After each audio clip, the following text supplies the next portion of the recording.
Governor, continuing here with the book, but I have one final question overall. You've always questioned the system.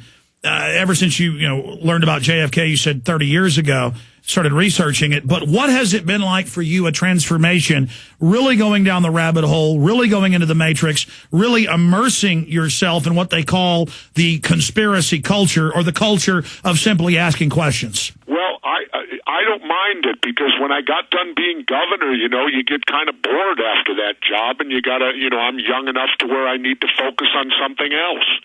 And now I'm focusing on this, and the thing that I like about it is the fact that it's reality. You're not dealing with what Tom Clancy writes or what Vince Flynn writes, where they write a great espionage book, but it's all fiction and it's the product of their imagination. It's fun to get into things where you can deal with and read about names, where you can put that name to a face. And I find that very intriguing and entertaining to me when I can do that. That's right. I mean, truth, they've always said, is a lot stranger than fiction, and reality is so much more complex and real. And it's just so empowering to actually be informed and be on a journey of knowledge instead of just watching a television with a bunch of mindless sitcoms all day. Exactly. Although, wait a minute now, I do like The Young and the Restless yet. Oh, man.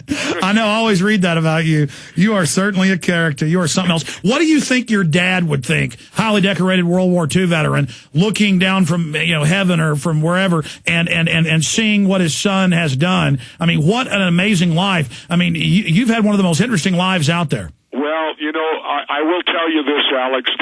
The major regret of my life is the fact that when I won governor, both my mother and father weren't there to see it.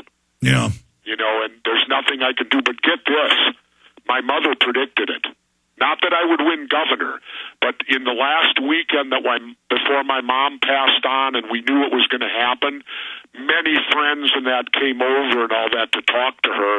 And they told me, she didn't do it in front of me, but she said to them, you keep an eye on him, because he's going to do something very big. And this was back in 1995. All I had been was a suburban mayor. I was doing talk radio then.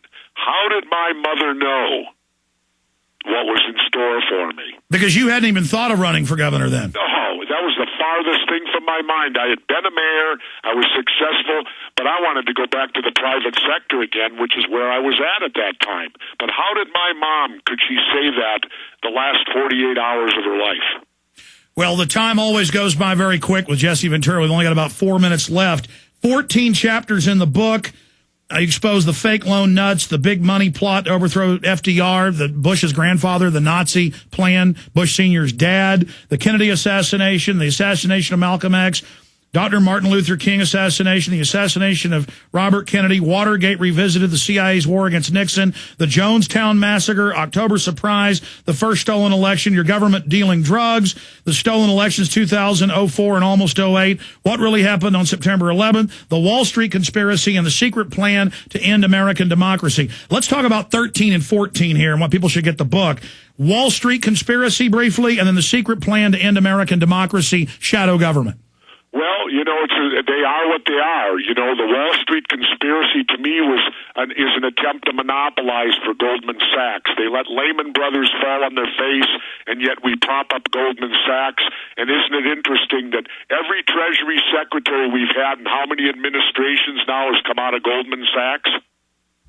Almost every one. Yeah. Literally in the last 30, 40 years, every one of them. You're telling me that they got the market cornered on smartness? The guy running the Greece collapse 10 years ago and today is Goldman Sachs. Exactly.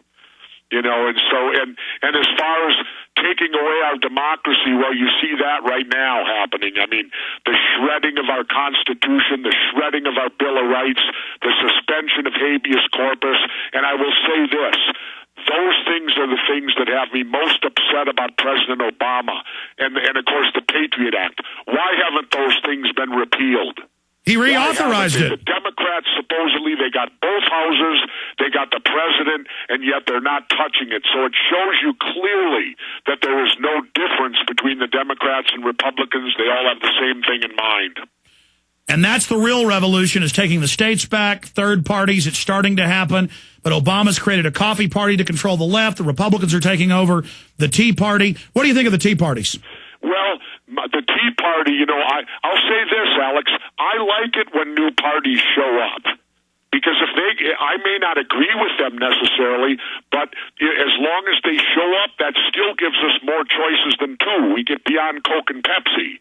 And so my big criticism of the Tea Party is that, first of all, they're not grassroots. They're being highly funded. And second of all is the fact that where were they? If they're supposed to be a Tea Party and a constitutional protector against taxes and all this stuff, well, where were they when Bush was in office shredding the Fourth Amendment and suspending habeas corpus? Absolutely, and Obama's continuing the signing statements, the executive orders, all of it showing us that the same big money interests own the entire paradigm. Governor, I know you're going to be headed back to Mexico in the next few weeks. Look forward to seeing you with the TV show when you get back. Look forward to hanging out with you and the crew. And I just want to thank you for taking me along in this great journey. And it's just been wonderful working with you, and I look forward to all the great things you're going to do in the future, sir. Well, first of all, Alex, I joined you on the journey because you were on the journey before I was. I know, but you're helping. I mean, you're bringing it to a new level, and we just... You've got a great spirit. You're a good man, and we love you. Governor Jesse Ventura. Get the new book, Infowars.com, already a bestseller.